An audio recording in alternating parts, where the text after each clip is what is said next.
Hola, ¿qué tal? ¿Cómo estás? Buenas noches, Dios te bendiga, espero que te encuentres muy bien. Yo soy Eli Posadas y este es un canal dedicado a la enseñanza de la palabra de Dios. Este es un canal cristiano, evangélico, y pues espero que te puedas quedar esta noche, que me puedas acompañar para tocar un tema más. Y este tema es sobre la fe, lo titulé La fe que salva, y pues el tema principal es cómo ahí el apóstol Santiago, en la carta a Santiago, menciona que no necesariamente todo el que dice creer en Dios se está refiriendo a la fe definida por la Biblia, a la fe que se espera del creyente, la fe que salva, o sea, la fe que transforma. El apóstol Santiago hace referencia a que se puede usar con mucha ligereza la frase creer en Dios.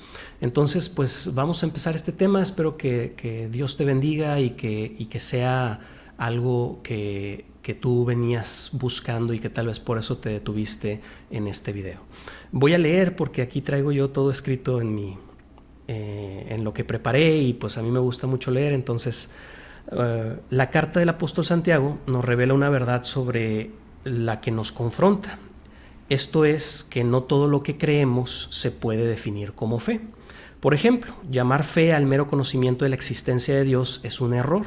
El apóstol llamaría a esta una fe muerta o vacía. Esto no significa que existan distintas variantes de fe, sino más bien señala que nuestras palabras o incluso nuestra percepción puede ser engañosa.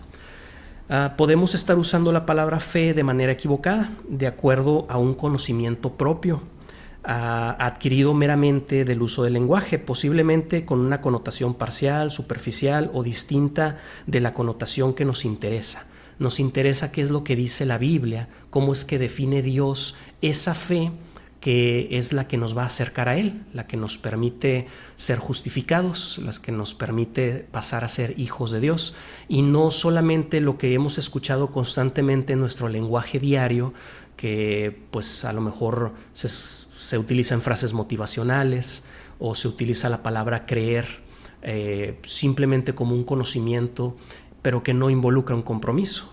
Entonces, por lo tanto, debemos definir de acuerdo al contexto bíblico para acotar su uso y su significado.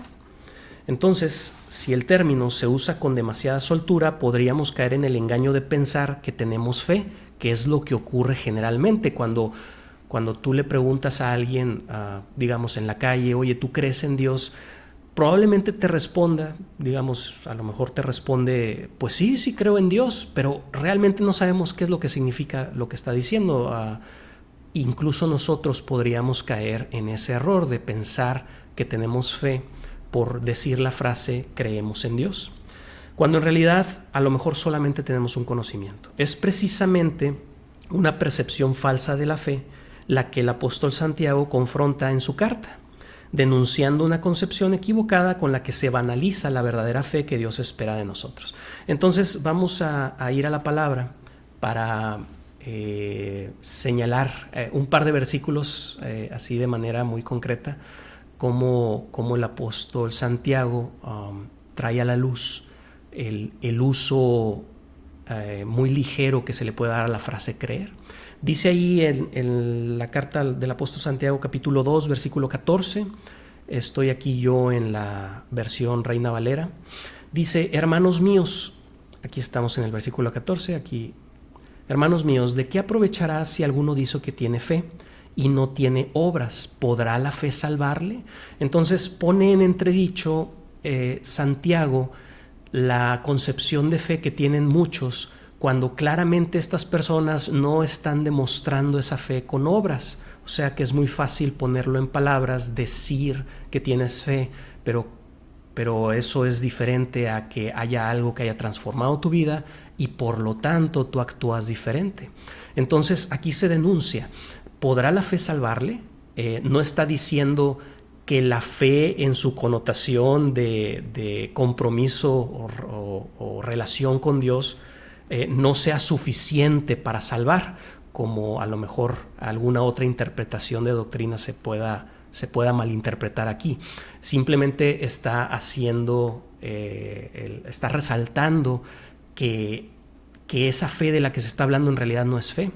Y luego en el versículo 19 dice: tú crees que Dios es uno, bien haces. También los demonios creen y tiemblan, lo que es irónico, ¿no? Así como cualquier persona puede decir que cree en Dios, bueno, los demonios también creen en Dios, pero ese creer, ese mero conocimiento, no genera en ellos una transformación, sino que lo que genera en ellos es temor. Entonces vamos a ver estos dos versículos. En el primer verso, aquí citado, vemos que la fe de la que Dios es autor es una fe que produce fruto de obras. O sea, aquí en el 14, cuando hay fe de verdad, tendrían que haber obras porque esa fe te transformó. O sea, lleva al creyente a realizar obras de justicia que van de acuerdo a esa fe, lo cual es congruente. No se puede profesar una convicción de vida si no existen claros indicios de dicha convicción en nuestro modo de actuar. En otras palabras, no es fe el mero conocimiento que Dios existe, sino que la palabra señala como fe a una convicción transformadora, que como tal produce fruto de obras. O sea, que si yo realmente tengo fe, se tiene que notar. Es como el joven que le dice a su enamorada te amo, y pues a lo mejor está usando muy a la ligera esa palabra y en realidad solamente le atrae, solamente le parece que es muy atractiva. ¿Cómo va a salir a la luz si realmente hay amor?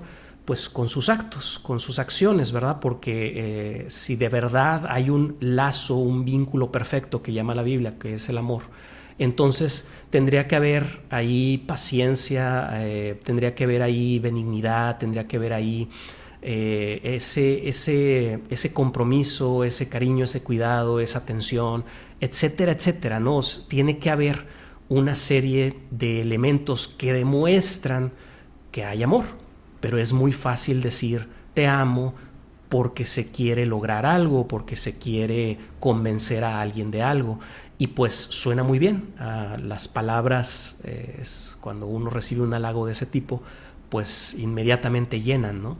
Pero lo que realmente denuncia si realmente hay un cambio, una convicción, un compromiso, pues son las acciones. Y dice la palabra de Dios que no hay nada oculto que no vaya a salir a la luz. O sea, no podemos ocultar para siempre, no podemos fingir para siempre algo que no somos. Tarde o temprano sale a la luz si realmente creemos en Dios, si realmente hay fe, si realmente amamos, si realmente estamos agradecidos. Eso brota, surge. Ahora que hay muchos lenguajes del amor, dice ahí el doctor Gary Chapman, ¿verdad? Pues sí, hay distintas formas en las que una persona puede demostrar amor a una pareja, y esos son ya otros temas, ¿verdad? Que no debemos pensar que una persona no nos ama porque no nos habla en el idioma que quisiéramos, pero sí deberíamos buscar las otras cosas que sí está haciendo la persona y que sí demuestran amor. Pero ahorita, pues bueno, vamos a seguir hablando de la fe, me desvío un poquito. Entonces, la fe, el mero conocimiento de que Dios existe no es fe, sino que la palabra señala como fe a una convicción transformadora que produce fruto de obras. La fe como convicción de vida es algo que nos marca en lo profundo y produce una diferencia de pensamiento que nos llena de la motivación necesaria para actuar de acuerdo a esa convicción. O sea, una convicción es algo que me hace actuar. Una idea que solamente la entretengo en mi mente, pero no la defiendo ni vivo a través de esa idea, entonces solamente es conocimiento, no es una convicción. Y la fe es algo mucho más profundo que una mera idea. Entonces actuamos en congruencia con lo que profesamos, con esa fe que profesamos. Ahora veamos el segundo versículo, que estábamos mencionando, el 19. ¿Tú crees que Dios es uno? Bien haces. También los demonios creen y tiemblan. Ahora veamos el segundo versículo. ¿Cualquiera puede decir que cree en Dios? Cualquiera puede tener el mero conocimiento de la existencia de Dios e incluso reconocer algunos de sus atributos, como pensar que Dios es omnipotente o es omnipresente. Y es aquí donde se nos hace este comentario irónico y muy revelador. Cualquiera puede creer en Dios de esta forma, incluso los demonios, pero no por eso los demonios son buenos o alcanzan salvación. Esa no es la fe de la que Dios habla, de la que Dios espera de nosotros, sino que ahí no existe valor o beneficio alguno, puesto que los demonios también lo hacen, también creen en esta forma liviana, ligera, y eso no produce arrepentimiento o cambio, sino solo temor. Este creer solo de conocimiento no nos acerca a Dios, no nos confronta, no trae transformación, solo nos engaña al hacernos pensar que cumplimos con algún deber espiritual. El pensar que digo, bueno, pues yo creo en Diosito, ¿verdad? Una frase muy típica cuando la gente incluso minimiza la palabra Dios y dice Diosito. Pensamos que con eso es suficiente, con eso calmo mi conciencia, ¿no? Estamos en buenos términos con Dios, sin importar cuán ajenos realmente somos a su persona. O sea, a lo mejor a Dios no le decimos ni siquiera hola, nunca, pero creemos en Dios. Entonces eso es una incongruencia, ¿verdad? Decir, yo creo en Dios, pero no le hablo, no lo busco, no tengo ningún interés en Él. Entonces, ¿a qué te refieres con creer? Bueno, pues es un mero conocimiento. Así como creo que el sol va a salir en la mañana, pues así también creo que Dios existe, pero hasta ahí. La fe que Dios pide de mí es una fe que tiene que ver con relación, con reconocimiento, con compromiso, una fe que tiene que ver con transformación. Entonces, si la fe no produce una transformación visible en obras, entonces no es cierto que sea fe. Es un mero compromiso, es un mero conocimiento sin compromiso. Entonces, ¿cuál es la fe que salva? Vamos a ver un ejemplo acá en el Génesis. Vamos al capítulo 15 del Génesis y vamos a leer ahí del versículo 5, aproximadamente del 5 al 7. Entonces, esta es una historia que, bueno, ya la estudié un poquito o hablé un poquito de esta historia en videos pasados, hablando sobre la esperanza de Abraham. Y pues aquí voy a tocar un poquito otra vez ese tema, pero ahora enfocado a la fe. En el capítulo 15 acaba de suceder acá después de estas cosas vino la palabra de Jehová a Abraham en visión, diciendo, ¿cuáles cosas? Bueno, hubo unos reyes que le hicieron la guerra al rey de Sodoma y a otros reyes aliados de este rey. Les ganaron y como Lot, sobrino de Abraham, vivía en Sodoma, pues se lo llevaron en el botín. Abraham se entera y va y le hace la guerra a estos 5 reyes. Les gana y recupera el botín, recupera a su sobrino, recupera a toda la gente que se llevaron, etc. Hay ahí por ahí algunas interacciones con el rey de Sodoma, aparece Melquisedec. Y bueno, todos esos detalles ya se vieron en los videos pasados. ¿Y qué sucede? Bueno, pues que Abraham ya tiene un tiempo caminando con Dios, escuchando su voz. Dios ya le ha hecho promesas. Abraham salió de la tierra, de su parentela, de la casa de su padre, para seguir la voz de Dios. Y ya han pasado algunos años y en este momento pues Abraham está desanimado. Y Dios vuelve a hablar a la vida de Abraham para reafirmar una promesa. Entonces Dios vuelve a hablar a Abraham y le dice, no temas, Abraham, yo soy tu escudo y tu galardón será sobremanera grande. Y respondió Abraham, Señor Jehová, ¿qué me darás siendo así que ando sin hijo? Y el mayordomo de mi casa es ese Damaseno Eliezer. Dijo también Abraham, mira que no me has dado prole, y he aquí que será mi heredero un esclavo nacido en mi casa. Luego vino a él palabra de Jehová diciendo, no te heredará sino un hijo tuyo será el que te heredará. Y lo llevó fuera y le dijo, mira ahora los cielos y cuenta las estrellas, si las puedes contar. Y le dijo, así será tu descendencia.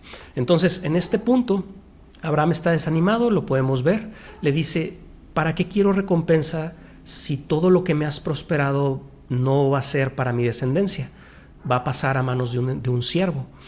Y Dios le dice, no va a ser eso. O sea, aún que tú no lo veas con tus ojos, espero que me creas. Espero que confíes en mis palabras. Espero que confíes en quién soy yo y en todo lo que hemos vivido, en cómo te he cuidado durante todos estos años y cuánto te he prosperado.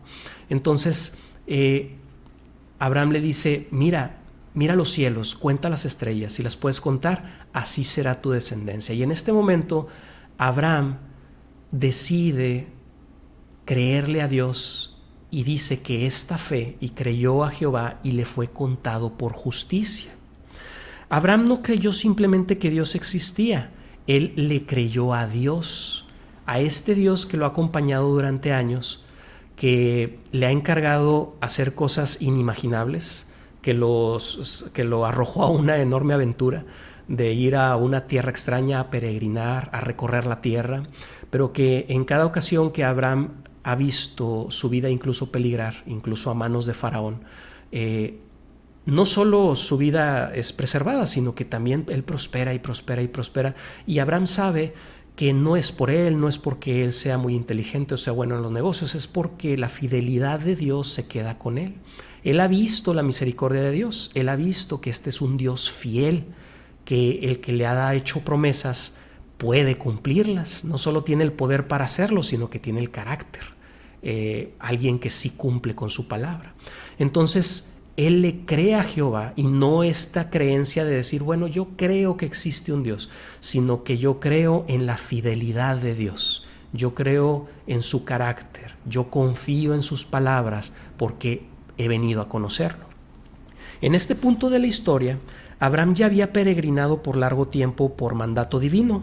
Dios ya lo había librado de peligros y le había mostrado su favor, prosperándolo a pesar de su condición de extranjero. Abraham ya había escuchado la voz de Dios y lo había seguido. Entonces, Abraham confía en Dios, confía en sus palabras, no lo toma como a uno con ligereza, como a uno que hable con ligereza, sino que está escuchando a alguien digno de confianza. Abraham confía en el carácter de quien le está haciendo la promesa. Conocer a Dios nos permite confiar en Él y Él se revela a nuestras vidas. Primero llega la gracia, después viene ese llamado donde nosotros nos comprometemos. Así también sucede en el Éxodo, donde primero Dios saca al pueblo de Israel de Egipto con despliegue de gran poder a través de muchas plagas, de prodigios, de maravillas.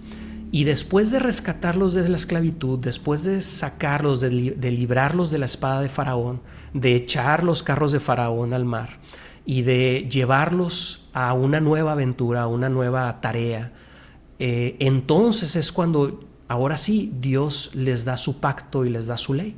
De manera que Dios primero se muestra, Dios primero muestra su fidelidad. Dice la palabra de Dios que en esto consiste el amor, ¿verdad? Que en que aún siendo pecadores, Cristo murió por nosotros. O sea, Él ya te mostró su fidelidad, Él ya te mostró su amor y lo hizo con una obra altísima, una obra de mucho costo, de un valor incalculable. Subirse a una cruz y morir crucificado es el mayor acto de amor que alguien pudo haber hecho por ti.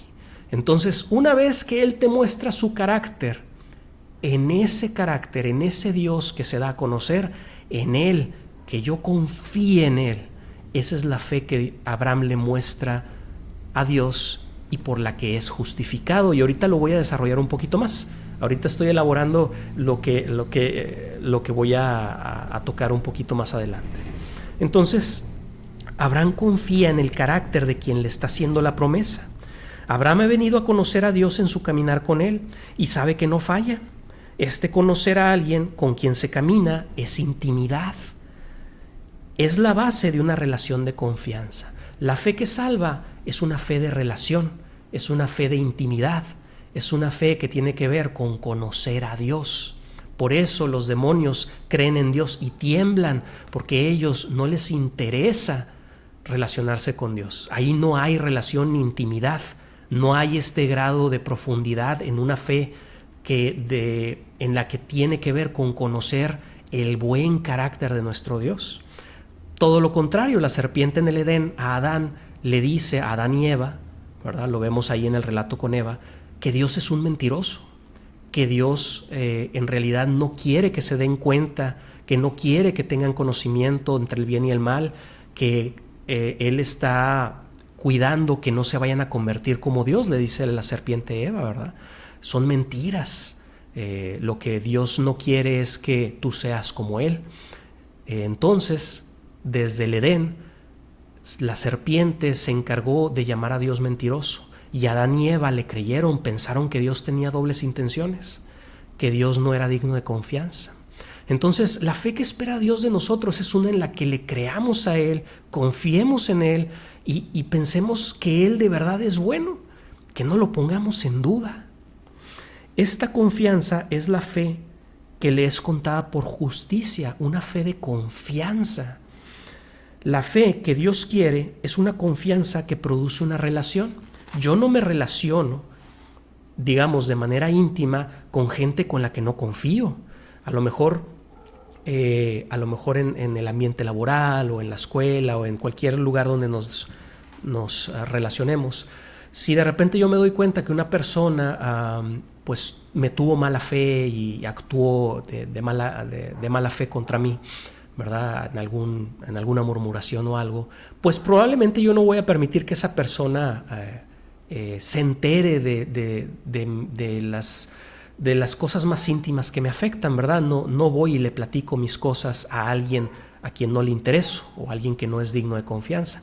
Pero ¿con quién nos acercamos? Bueno, con quienes hemos pasado tiempo, hemos desarrollado una intimidad, hemos desarrollado una relación y por lo tanto son dignos de nuestra confianza. Ahí es donde se puede dar una relación y Dios espera de parte de nosotros, que nosotros somos los dudosos. Nosotros, por la naturaleza pecaminosa y la fractura que se dio ahí en el Edén, nosotros tenemos esta dificultad para confiar en Dios. Así como Adán y Eva pensaron que Dios era mentiroso, que Dios tenía dobles intenciones, así también nosotros muchas veces caemos en la duda de pensar que tal vez Dios no va a cumplir sus promesas, que tal vez Dios no va a hacer aquello que me dijo, que tal vez me salí del propósito de Dios, que me caí de su gracia, que su gracia no fue suficiente y que pues a lo mejor Dios no es aquel Salvador eterno, que aquel que puede rescatar completamente mi vida. A lo mejor soy yo el que tiene que resolver cómo rescatar mi vida. Entonces pongo esto todo así como ejemplo, ¿no? de cómo constantemente ponemos en duda a Dios, a veces hasta en las cosas más pequeñas. Y Dios desea tanto que confiemos en Él.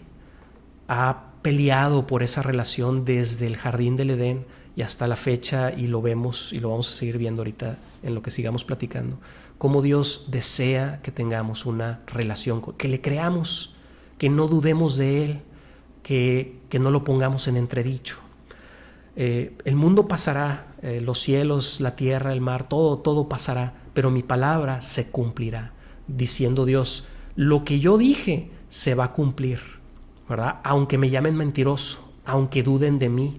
¿Quién llama mentiroso a Dios? Pues la serpiente en el Edén y hasta la fecha. Muchas voces que llaman a Dios mentiroso, muchas voces que dicen Dios no existe, muchas voces constantemente. Este mundo dice que Dios no existe. Y Dios nos dice constantemente, se acabarán todas esas voces, pasará la tierra, pasará todo, pero lo que yo dije que voy a hacer, eso se va a cumplir, porque yo por amor de mi nombre lo voy a cumplir. Entonces, ¿cuál es esta confianza? La confianza de Abraham en Dios, por la que después fue llamado Abraham amigo de Dios, y lo vamos a ver. Confianza, Dios espera una confianza en la integridad y naturaleza que se reconocen en un Dios de amor. Yo puedo decir que Dios es un Dios de amor, pero si no confío en Él, pues entonces solamente es una etiqueta, no es solamente palabras. Que si yo de verdad tuviera la confianza de que Dios es un Dios de amor, ¿cuánta seguridad habría en mi vida?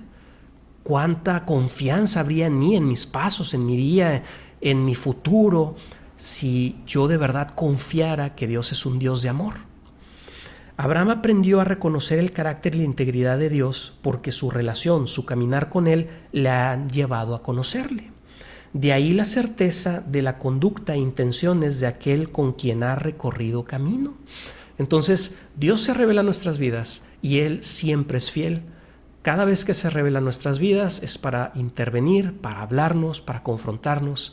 Y nosotros tendemos esta tendencia, hay un polizón en nosotros, ¿verdad? La naturaleza pecaminosa que aún quiere gobernar nuestras vidas y que quiere separarse de todo lo bueno, que quiere separarse de Dios. Y todos los días tenemos una lucha contra esa naturaleza pecaminosa a la que hay que crucificar todos los días hay que llevarla a la cruz y que nuestra vida esté rendida a ser gobernada por el Espíritu Santo. Que Cristo viva en mí, que esta vida la viva Jesús, para que yo pueda dejar de ser presa de la duda, de todo esto que la naturaleza pecaminosa quiere que gobierne y que todas las consecuencias a las que lleva. Entonces, una vida de libertad es una vida de confianza en Dios. Tener fe en Dios es un testimonio de que lo conocemos de una manera personal. Conocer a Dios de manera personal, en eso consiste que nosotros tengamos fe, porque yo no puedo decir que tengo fe si no estoy interesado en conocer a Dios. Vuelvo al ejemplo del principio, cualquiera puede decir yo creo en Diosito, pero ¿y te interesa? ¿Te has preocupado por Él? ¿Has querido entrar en su presencia, buscarle, conocerle? ¿Será que solamente lo conoces de conocimiento? Porque entonces te estás perdiendo de todo ese beneficio que es mucho mayor el conocerle y todo el beneficio que conlleva el entender que el Dios que te ama es un Dios todopoderoso y que tiene buena voluntad para ti y que ha hecho hasta lo sumo con tal de rescatarte. Entonces nos perdemos de eso. Incluso cuando tú le has entregado tu vida a Cristo Jesús, como te comento, en el día a día siempre estamos en esa lucha contra la naturaleza pecaminosa, que esa no se va a acabar hasta que este cuerpo se quede en el polvo o que nuestro Señor regrese por nosotros en vida. Cualquiera de esas dos cosas que pase, y entonces seremos libres completamente de esta carne y que entonces se complete la salvación con su último paso, que es la glorificación, ¿verdad? Entonces, ya que estemos libres de eso, no tendremos que luchar nunca más con la carne y la duda, pero mientras estemos en esta lucha, es importante que todos los días nosotros le entreguemos nuestra vida al Señor, en el sentido de que ya no viva yo este día para mí, para mis intereses, para mi entretenimiento. No digo que el entretenimiento sea malo, pero me refiero a que yo le pueda entregar todo, absolutamente todo lo que me motiva, todo entregárselo a Dios y que sea Cristo viviendo en mí para que pueda yo vivir conforme a una relación personal con Él. Esa es la fe que transforma, esa es la fe que cambia y que nos hace libres. Entonces, Dios desea ser conocido de manera que podamos confiar en Él por quien es Él. Desde el jardín del Edén siempre lo hemos puesto en duda, como lo mencionaba hace un momento. La serpiente lo llamó mentiroso y Eva dudó de las intenciones ocultas de Dios para con nosotros. Pensaron, al parecer Dios nos está escondiendo información porque no quiere que seamos como Él. Esa fue la duda. Entonces, dudar de esa manera de Dios es como yo quiero pensar si alguien dudara de mí, que yo tuviera toda la buena intención para una persona, pero que esa persona, alguien le vino con un chisme, el diablo, ¿verdad? Llegó la serpiente, le dijo, oye, Elí en realidad tiene malas intenciones contra ti, y que esa persona ya no me mire con buenos ojos, que ahora me mire con malos ojos. ¿Cómo me sentiría yo? Pues sí lo hemos vivido, a lo mejor te puedas identificar conmigo, sí lo he vivido, ¿verdad? Que de repente por alguna murmuración caiga yo en eso. Bueno, eso muchas veces se lo hacemos a Dios cada vez que dudamos de Él, cada vez que podemos en entredicho sus promesas, lo que dice su palabra sobre nosotros, el hecho de que Dios tiene una buena voluntad para nosotros. Cuando lo ponemos en duda, es como creerle más a este mundo, a mi carne o al diablo, que creerle al que me ama. Entonces, yo quiero tener una relación con Dios y para eso yo necesito confiar en Él. Necesito dedicarle mi día, dedicarle mi tiempo, dedicarle mis horas, crucificar esta carne todos los días. Que no se trate de mí, Señor, sino que se trate de ti el día de hoy. A lo largo de la historia esto se repite, ya que en innumerables ocasiones se han puesto en duda las palabras de Dios. La serpiente hoy en día nos sigue diciendo que Dios no es digno de confianza. A pesar del desánimo por la larga espera de la promesa, Abraham decidió creer en un Dios que lo había acompañado por largo camino y que con hechos le había mostrado su fidelidad en repetidas ocasiones. Esto vino a producir una nueva dimensión en su relación. Aquellos que tienen confianza en el carácter del otro porque le conocen, entonces pueden ser llamados amigos. Y esto es algo muy bonito que ocurre cuando tú decides creer en el Señor. Cuando hay personas que se conocen y por conocer el carácter del otro puedes confiar en esa persona, pasan a ser amigos. Vamos a leer Isaías capítulo 48. Vamos por aquí a Isaías, Números, Jueces, Crónicas, Esdras, Esther, Job, Salmos, más para abajo, Isaías. Y vamos al capítulo 41, aquí está, versículo 8. Aquí dice: pero tú, Israel, siervo mío eres, tú, Jacob, a quien yo escogí, descendencia de Abraham, mi amigo. Dios llama a Abraham su amigo, y a quien Dios llama amigo no le oculta sus planes. Ahorita lo vamos a ver. Pero Abraham pasa a esta condición de amigo de Dios. Ahorita lo vamos a ver también con Moisés y lo vamos a ver con los discípulos de Jesús. Cuando tú tienes esa confianza con Dios, que tú has decidido confiar en Él, porque Dios te conoce, a ti te conoce, Él te creó, ¿verdad? Él te formó en el vientre de tu madre. Pero yo a Él yo puedo tener un Dios que es un Dios desconocido, un Dios que no conozco su nombre, un Dios invisible, y por lo tanto no confío en Él, como en la antigüedad, que era el Dios que no tenía nombre, o el Dios invisible. Pero ahora nosotros, con Cristo Jesús, Jesús es la imagen del Dios invisible. Nosotros, al tener a Cristo en nuestro corazón, le conocemos. Entonces, la idea es que el que conoce a Dios y deposita su confianza en Él puede ser llamado amigo de Dios. Y vemos aquí a Abraham como ejemplo. Pero tú, Israel, siervo mío eres, tú, Jacob, a quien yo escogí, descendencia de Abraham, mi amigo. Entonces, a mí me conmueve esto, porque así es como considera Dios de manera muy personal a Abraham su amigo, porque le creyó esa noche del cielo estrellado, que le dijo: mira, así como que estas son las palabras que te digo, Abraham. La serpiente le dijo a Adán y Eva que no me creyeran, y no me creyeron. Y toda la humanidad, hasta Noé, no me creyó, y después de Noé hasta ti no me han creído. Pero mira, Abraham, te voy a prometer algo, nadie me cree. Esa descendencia, así como ves las estrellas del cielo, así será tu descendencia. Y Abraham le dijo: sí, tú vas a hacer eso. Y entonces, para Dios, Abraham se convirtió en su amigo, porque sí le creyó. Entonces, vamos rápidamente a Santiago, ahí mismo a Santiago donde estábamos. No me he desconectado de esto, ahí pónganlo así en un pin en el aire, que Abraham es amigo de Dios. Santiago 2:23, por su fe, por creer por haberle creído en las palabras de Dios.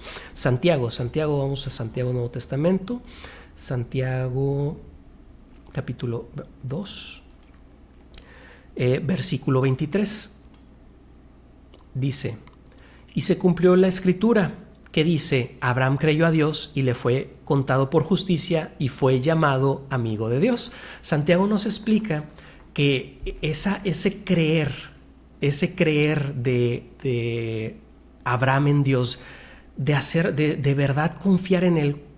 Imagínate una persona que te está haciendo una promesa: oye, voy a hacer esto, y que tú digas: no, ese es puro rollo, no es cierto, no lo va a hacer, ¿no?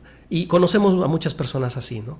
Pero a Dios se le ha tildado de que su palabra no es veraz a través de desde que se fundó el mundo, como ya lo comentamos, en el Edén, y todas las generaciones, pueblos, naciones.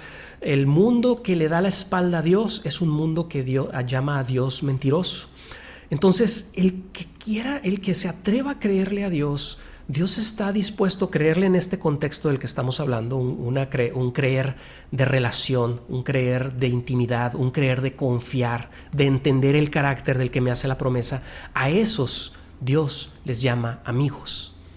Te vuelves amigo de Dios en el sentido en el que Dios quiere una amistad. Aquello que cuando Dios salía en el Edén a caminar con Adán todos los días, eso era lo que Dios quería intimidad, quería relación, a lo que Dios llama amigo. Entonces se cumplió la escritura que dice: Abraham creyó a Dios y le fue contado por justicia y fue llamado amigo de Dios. ¿Por qué fue llamado amigo de Dios? Porque es tu amigo al que le crees, en quien confías. Abraham confía en quien es Dios. Lo conoce, sabe que responde y que es fiel a su palabra. Por eso decide creer en su promesa. Al entregarle esa confianza, Dios en respuesta ya no le oculta sus planes, porque ahora se completa la relación de confianza entre ambos, por lo que ahora Dios lo llama amigo. Y vamos a ver un ejemplo de esto, que cuando Dios te llama amigo, o sea, cuando tú estás dispuesto a tener esta fe completa, esta fe de una confianza total, entonces Dios ya no te oculta sus planes. Tenemos esa revelación del Espíritu Santo. Aquí en la antigüedad lo veíamos como que con gotero, ¿no? Tenían que ver visiones, apariciones, estas teofanías donde Dios se aparecía ahí frente a Abraham y le hablaba.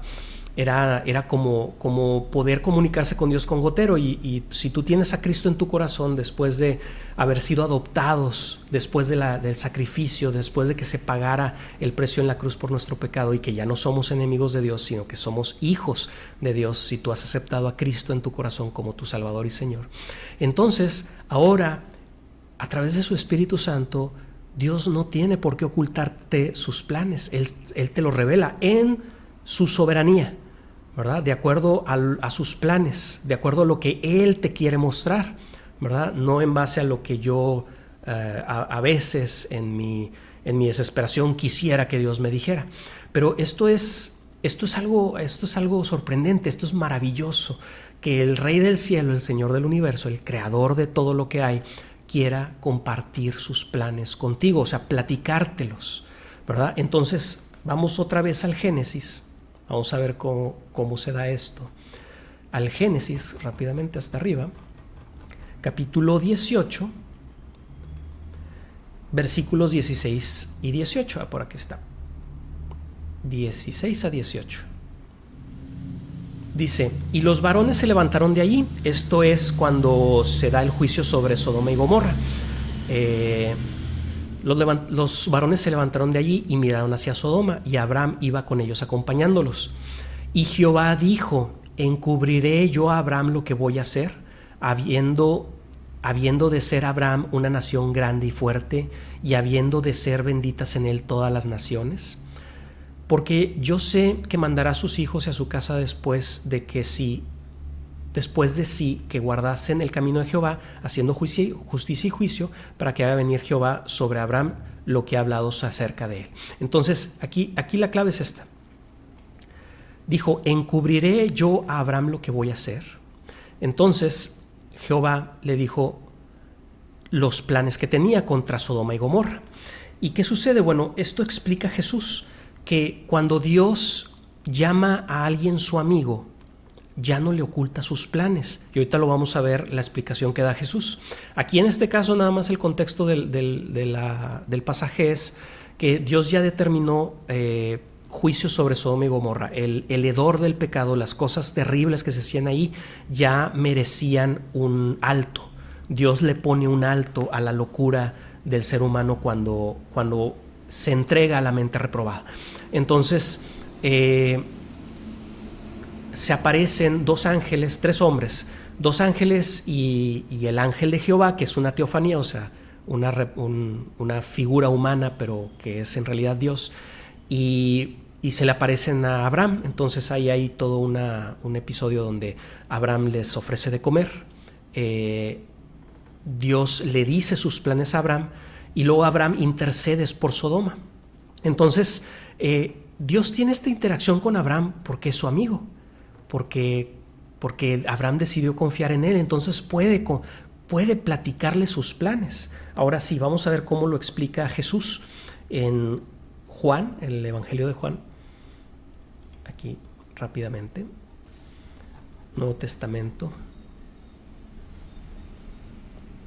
capítulo 15, versículo 15, dice: ya no los llamaré siervos, porque el siervo no sabe lo que hace su señor, pero los he llamado amigos, porque todas las cosas que oí de mi Padre os las he dado a conocer. Entonces Jesús a sus discípulos les llama amigos, pues son sus discípulos, han estado con ellos, han confiado en él, han sido sus compañeros, ¿no? Y entonces entran en esta categoría de amigos, ya no son siervos, ya no somos extraños, ¿verdad? Y cuando tú vienes a encontrarte con Jesús en tu vida porque Él se presentó a tu vida, porque el Espíritu Santo te atrajo con cuerdas de amor, te mostró tu condición de pecado, para que pudieras reconocer tu pecado, tener arrepentimiento y entonces reconocer a Jesús como el Señor de tu vida. Entonces tú dejas de ser un extraño, un siervo, y ahora eres un amigo, eres un hijo, ¿verdad? Entonces Jesús dice: ya no los llamaré siervos, porque el siervo no sabe lo que hace su Señor, pero los he llamado amigos, porque todas las cosas que oí de mi Padre se las ha dado a conocer. Entonces es muy interesante este elemento de que Dios, a quien llama amigo, quien decide confiar en sus palabras, Dios no le oculta sus intenciones, porque ya eres su amigo. Qué bonito, ¿no? Qué hermoso. Los que creen, sus discípulos, aquellos que decidieron entregarle a Dios su confianza por quién es Él, ahora son amigos. Esta es la fe que salva, aquella confianza que nos da una relación íntima y personal con Dios. Ahora vamos a ver lo mismo, pero en el Éxodo. Vamos a seguir desarrollando este tema. Éxodo, rápidamente. Capítulo 33, aquí, versículo 9. Y luego el versículo 11, versículo 9 dice: Cuando Moisés entraba en el tabernáculo, la columna de nube descendía y se ponía a la puerta del tabernáculo, y Jehová hablaba con Moisés. Y luego dice el 11: y hablaba Jehová a Moisés cara a cara, como habla cualquiera a su compañero. Y él volvía al campamento, pero el joven Josué, hijo de Nun, su servidor, nunca se apartaba de en medio del tabernáculo. En otras versiones dice aquí como quien habla con su amigo. Les voy a leer en la Biblia de las Américas. Dice: y cuando Moisés entraba en la tienda, la columna de nube descendía y permanecía a la entrada de la tienda, y el Señor hablaba con Moisés cara a cara. Hablaba con Moisés. Y luego en el 11 dice: y acostumbraba a hablar el Señor con Moisés cara a cara, como habla un hombre con su amigo. Entonces este compañero es equivalente a un amigo. Imagínate, compañero de Dios, como los discípulos, ¿no? Eran compañeros de Jesús.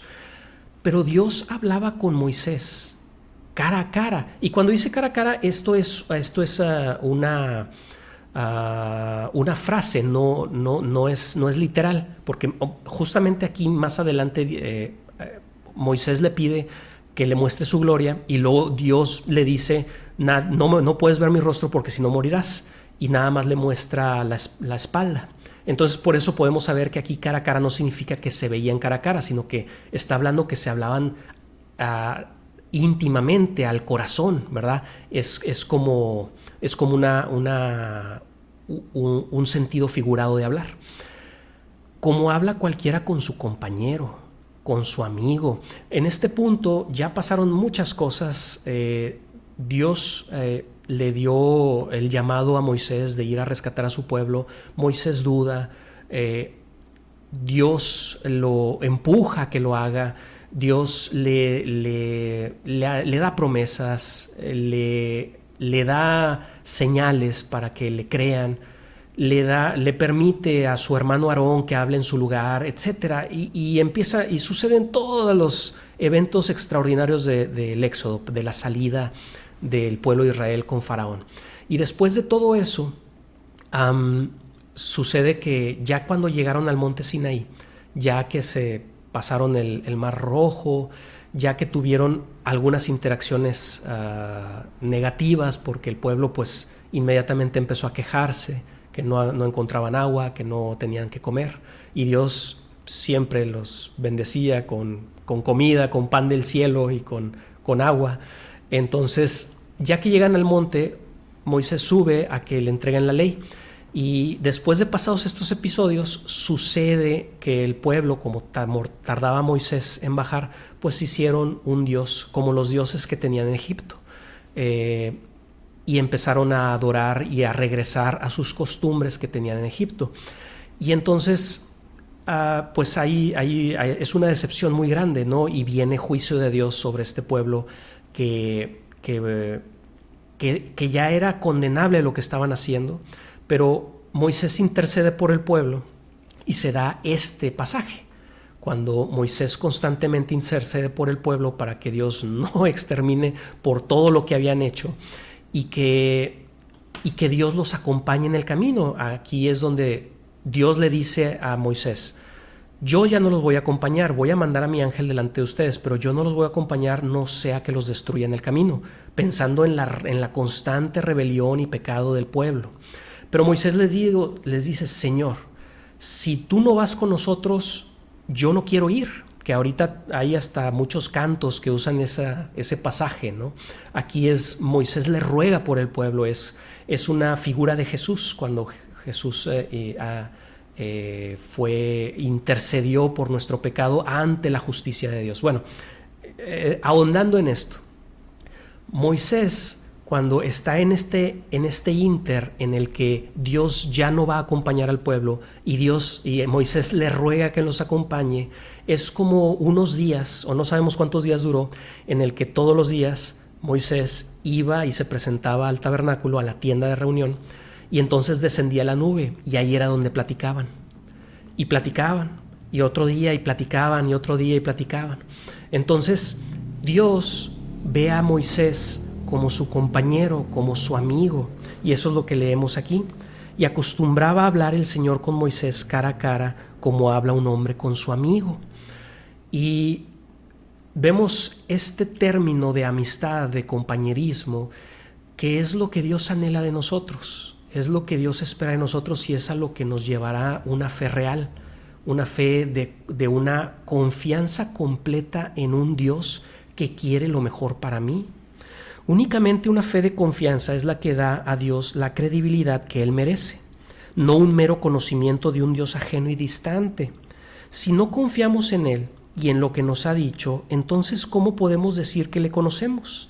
Si preferimos escuchar a la serpiente y ponemos en duda la credibilidad de Dios, ¿cómo podemos acercarnos? Sin fe es imposible agradar a Dios, dice ahí Hebreos 11:6. A Jesús se le ponía en duda constantemente, tanto a él como a sus palabras. A pesar de los prodigios y milagros que lo señalaban como el Hijo de Dios, el mundo rebelde seguía poniendo en duda a su Creador. Pero aquellos que decidieron depositar su confianza en Él y creer en sus palabras fueron llamados amigos y alcanzaron vida eterna. Dice Juan 3:36, el que cree en el Hijo tiene vida eterna. De ahí que la justificación venga por fe. Dios espera que le creamos, y entonces cuando se cumple este requisito o esta solicitud de parte de Dios, ahí es cuando la justicia divina, Dios nos integra ese plan de salvación, en donde el marco legal se satisface con la muerte de Jesús en la cruz, y su justicia nos es imputada por fe, porque Dios decidió hacerlo así para aquellos que confían en Él. Para Él es esencial la confianza, por cuanto siempre se ha dudado de Dios. Dice Juan capítulo, ya nos estamos acercando al final, voy a estar leyendo ya los versículos sin que los busquemos para que no se alargue más el video. Pero dice, si permanecéis en mí y mis palabras permanecen en vosotros. Qué importante sus palabras, lo que debería generar confianza en nosotros y no duda. Si mis palabras permanecen en vosotros, pidan todo lo que quieran, pedid todo lo que queréis y os será hecho. En esto es glorificado mi Padre, en que llevéis mucho fruto y seáis así mis discípulos. Entonces, si nosotros permanecemos en Jesús y sus palabras permanecen en nosotros, o sea, nosotros no lo olvidamos, no olvidamos quién es Él, no olvidamos lo que Dios ha hecho en nuestra vida, sino que entendemos su carácter, su fidelidad, su respaldo, su compañía. Entonces pidan todo lo que quieran. Ahora, este no es un versículo como a veces se toma para pedir todo capricho. Santiago nos explica que los caprichos no surgen de un corazón que tiene fe, sino que el que permanece en Jesús y que tiene un corazón de acuerdo al corazón de Dios, pues va a pedir para esto, para que sea glorificado el Padre, para que se establezca su reino, para lo que Jesús estaba mandando a sus discípulos. O sea, los discípulos iban a pedir de acuerdo a su gran comisión. Si el discípulo estaba predicando la palabra y estaban sucediendo cosas que era necesario hacerle peticiones a Dios para que se abriera camino el evangelio, eso es, pidan todo lo que quieran y será hecho. Ahí está la promesa, haciendo nada más, acotando este versículo, ¿verdad? Pero volviendo a nuestro tema, si mis palabras permanecen en vosotros, entonces así son mis discípulos, ¿verdad? Así como que acortándolo el versículo. Esta fe, esta confianza que trae consigo una relación íntima con Dios, traerá por consecuencia transformación. No se quedará en un mero conocimiento. Entonces, ya definida la fe como una confianza íntima, el proceso de la salvación en términos generales, sin entrar en las particularidades de cómo Dios obra en cada persona, se puede establecer así. Vamos a hablar de la fe que salva, cómo nos salva esa confianza, cómo ya lo mencioné así rápidamente, ¿no? O sea, cómo es que Dios nos imputa su justicia, cómo decide Dios cuando nosotros le mostramos nuestra fe que nos va a dar su regalo, que es esa justificación de nuestro pecado y por lo tanto venir a ser amigos, adoptados, hijos de Dios. Primero, el Espíritu Santo hace su obra, la cual en el incrédulo es traer convicción de pecado. Esa es la obra del Espíritu Santo. Cuando Joel profetizó que el Espíritu Santo sería derramado sobre toda carne, para los incrédulos es la convicción de pecado. Eso lo explica Jesús, ¿verdad? Y para los creyentes, pues es poder de Dios para que se abra el evangelio, ¿verdad? Para que se abra camino el evangelio. Entonces, primero el Espíritu Santo hace su obra, la cual en el incrédulo es traer convicción de pecado, a través de una obra sobrenatural, y esto no de nosotros, sino únicamente por su soberanía, como un acto de amor inmerecido. Dios, su Espíritu Santo, nos confronta con la realidad de nuestra condición. Tenemos que entender que somos pecadores. El que se siente justificado en sus propios méritos, ese, ¿por qué buscaría salvación? Ese no entiende por qué se predica de salvación, ni tampoco entiende por qué Jesús murió en una cruz.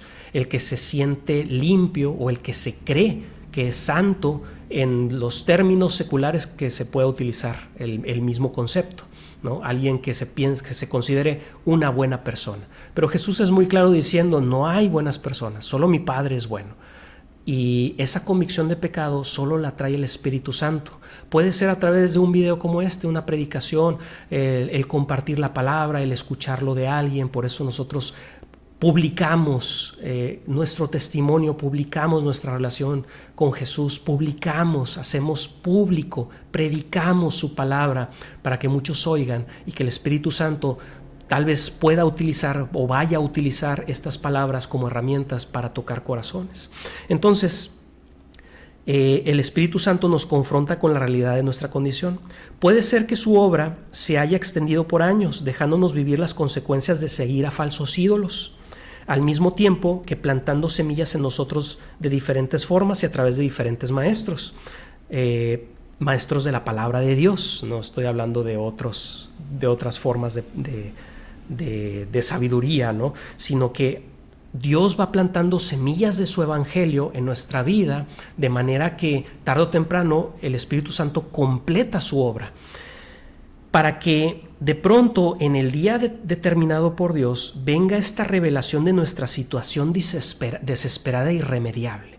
Es hasta que yo entienda que soy librado de a lo mejor un velo de soberbia, a lo mejor un velo que me enceguece, un velo de orgullo en el que digo, yo no necesito a Dios, yo soy una buena persona, yo con que me porte bien, no le hago daño a nadie, proveo para mi familia, no le soy infiel a mi esposa, yo soy una buena persona.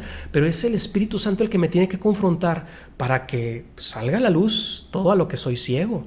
Toda la maldad, todos los pensamientos de odio, de muerte, de envidia, todas las lascivias. A lo mejor yo no le he sido infiel a mi esposa, pero allá en mi mente tal vez sí, muchas veces. A lo mejor yo no he herido a nadie con mis manos, pero allá en mi mente al que odio, al que me maltrató, cuánto no he querido hacer allá en mi mente, que todo eso lo toma en cuenta Dios. O sea, la maldad que hay en mi corazón viene a ser evidente cuando el Espíritu Santo nos confronta. Cuando Pedro, después del milagro de la multiplicación de la pesca milagrosa, cuando ahí sacan las redes y que casi se hundían los barcos, dice el Evangelio que él inmediatamente se dio cuenta de su condición, que aléjate de mí, Señor, porque soy un hombre pecador. Eso es lo primero que acontece en nosotros cuando Dios nos trae a su misericordia, reconocer nuestra condición de pecado.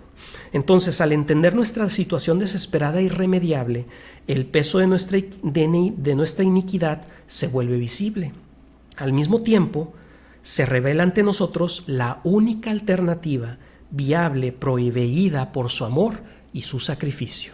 Entonces, si yo estoy condenado por mi maldad, y yo sé, en ese momento me doy cuenta que por mis propias fuerzas nunca podré librarme de esas prisiones, de esa depresión, de ese autodesprecio, de esos odios empedernidos, de esas envidias, de eso que corroe mi corazón y que a lo mejor me ha arruinado la vida. Cuando yo sé que yo no tengo manera de salir de ahí, también es el Espíritu Santo el que me presenta a Jesús. A lo mejor me lo presenta a través de la predicación de alguien, a través de escuchar a un mensaje de salvación, que hay uno que me puede hacer libre por amor, que me puede justificar. ¿Qué pasa con toda mi maldad? ¿A poco solamente me vas a salvar? No, no es justo. Sí es justo si yo le creo a Él, y la justicia que se hizo, que sucedió en la cruz, la justicia de la propiciación hecha por Jesús en la cruz, entonces se me impute a mí.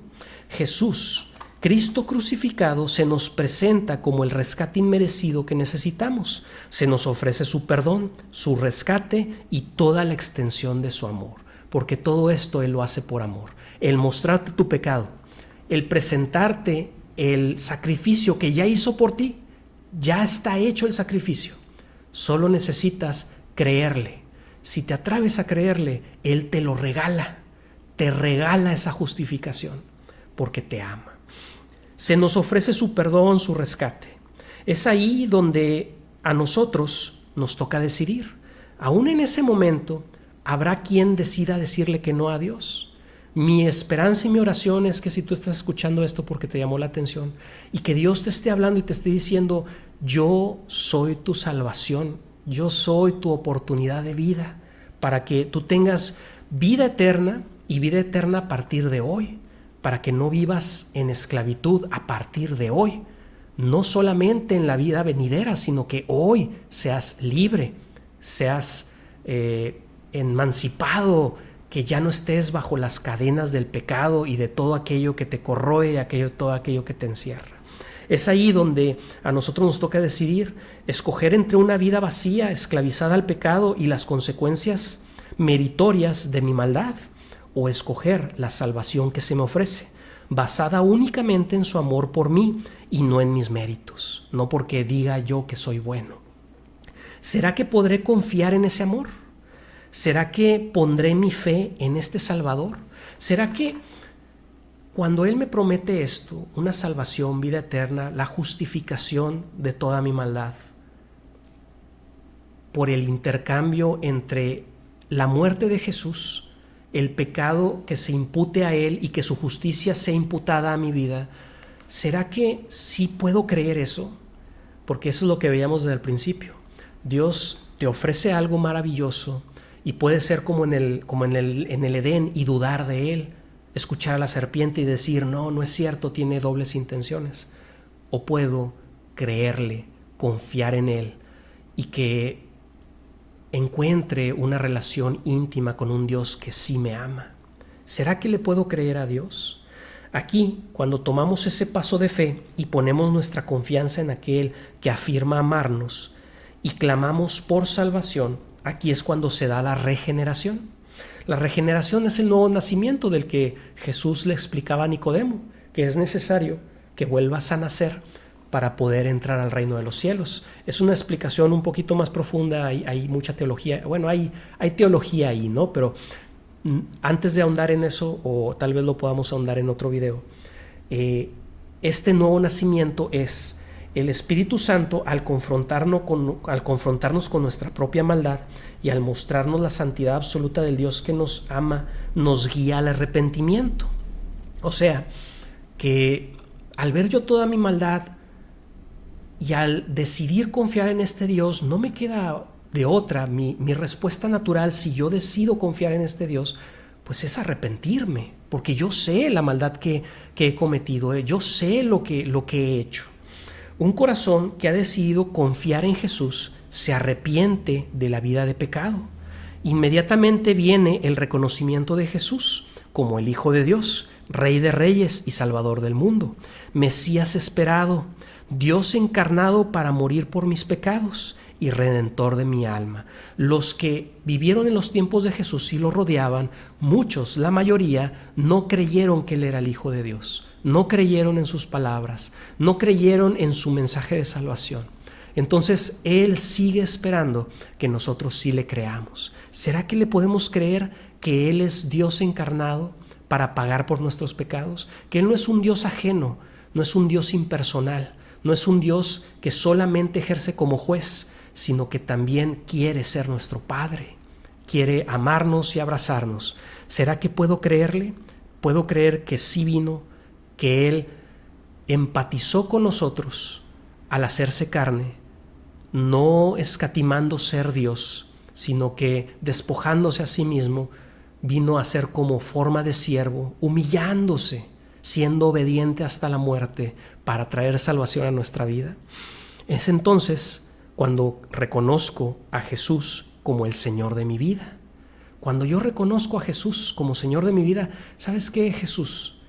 Yo sí creo que tú viniste al mundo, que tú moriste por mí en una cruz y que si deposito mi confianza en ti, entonces tú me traes salvación. Yo quiero que tú seas mi Señor, porque yo no sé manejar mi vida. Hasta ahora mis decisiones me han llevado por malos caminos. Yo no he podido quitarme de la maldad de mi corazón, pero yo creo que tú sí puedes guiarme por el camino correcto si tú eres mi Señor.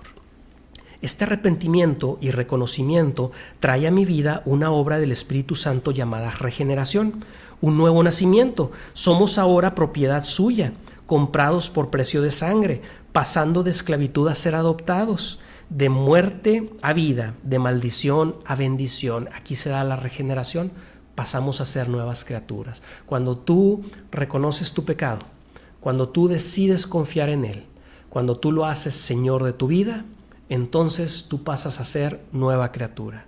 Él viene a depositar su Espíritu Santo en tu corazón para que ahora pueda gobernar tu vida y que pueda guiar tus pasos y que entonces tú puedas entregarle todas esas debilidades, todo eso que tú no puedes vencer, todos esos temores, esas ansiedades, ese temor del futuro, todo se lo puedes dar a Él y entonces Él controla tu vida porque voluntariamente se la ofreciste, porque decidiste que Él tiene mejor juicio y siempre ha determinado lo mejor para ti.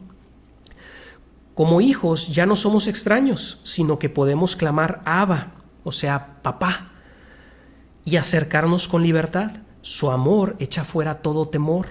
Ya no somos esclavos de nosotros mismos, ni pertenecemos al Dios de este mundo, sino que ahora somos hijos de Dios. Ahora Dios puede llamarnos amigos. cuando ponemos nuestra completa confianza en Él, porque ya no hay dudas en mí. Ya no pongo en duda a Dios. Le creo. Creo que su palabra es de completa confianza, es fiable. Él es de fiar. Entonces ya no hay sospechas. Entendemos que en nuestras propias fuerzas nada podemos hacer, por lo que voluntariamente ponemos nuestra voluntad a su servicio. Voluntariamente le obedecemos, aceptamos con alegría el yugo fácil de alguien que nos ama con amor eterno. Si Dios va a gobernar mi vida, antes me gobernaba el pecado. Si ahora Dios va a gobernar mi vida, resulta que su yugo es fácil porque me ama. Si a mí me toca guiar la vida de mis hijos, digamos, porque cuando mis hijos están pequeños, yo soy responsable de ellos y van a haber cosas en las que les diga no puedes hacer esto sí lo puedes hacer, yo guío tu vida, pero su yugo es fácil. ¿Por qué? Porque los amo, me preocupo por ellos, me preocupo por su felicidad, por su bienestar, aunque hayan momentos en los que no les va a agradar mi dirección o mi disciplina, aún así esa disciplina es buena, esa dirección es buena, por eso el yugo de Dios es fácil. Determinar que Dios sea mi Padre y yo voluntariamente entregarme a ese yugo, que es un yugo de un Padre que nos ama, es un yugo fácil, porque su disciplina es buena, es por amor. Yo ya no soy extraño, soy un hijo adoptado. Entonces, el que sí es un duro tirano y al que pertenecíamos antes era el pecado, éramos dueños, el pecado gobernaba nuestras vidas, y ese es un duro señor, un mentiroso que busca nuestra muerte, busca destruirnos, aplastarnos, arruinarnos y finalmente matarnos. Entonces, claro que le voy a entregar mi vida a Dios para que Él la controle desde el amor que un padre controla a un niño pequeño. ¿Y por qué soy como un niño pequeño? Pues porque yo sé perfectamente, no importa que yo tenga 40 años de edad, yo sé que el mañana es muy duro, yo sé que la vida es difícil, yo sé que mis decisiones nunca han sido en esa seguridad de saberlo todo. Siempre hemos andado como que a tientas, pero si Dios gobierna mi vida, así como un papá protege a su hijo, yo sé que Él me va a proteger, Él me va a cuidar. Qué fácil es su yugo, el yugo de alguien que me ama y que está dispuesto a todo por nosotros. Su yugo es fácil porque es amor, obedecerlo es lógico porque Él es el creador y sabe lo que es mejor para mí. Adoptamos el compromiso de una relación con Él, donde Él está al mando y tiene el control de todo lo que pasa, que para mí es impredecible. La fe que salva es ese confiar en un Dios de amor que traerá por consecuencia su gobierno sobre mi vida y mi entrega total, de manera que pueda decir, ya no vivo yo, mas Cristo vive en mí. Esta fe de relación, de sujeción, de obediencia, de confianza, me empuja a ser con alegría un esclavo de su amor, voluntariamente. Me alegro de poder decir, aún utilizar una palabra dura y fuerte como esclavitud de Jesús, claro que sí, porque Él es el redentor de mi alma. ¿Cómo no voy a obedecer a Jesús si Él quiere lo mejor para mí? Entonces, esta fe me hace libre del dominio del pecado, y esta es la fe que salva. Que Dios te bendiga, espero que esta palabra haya sido de bendición para ti.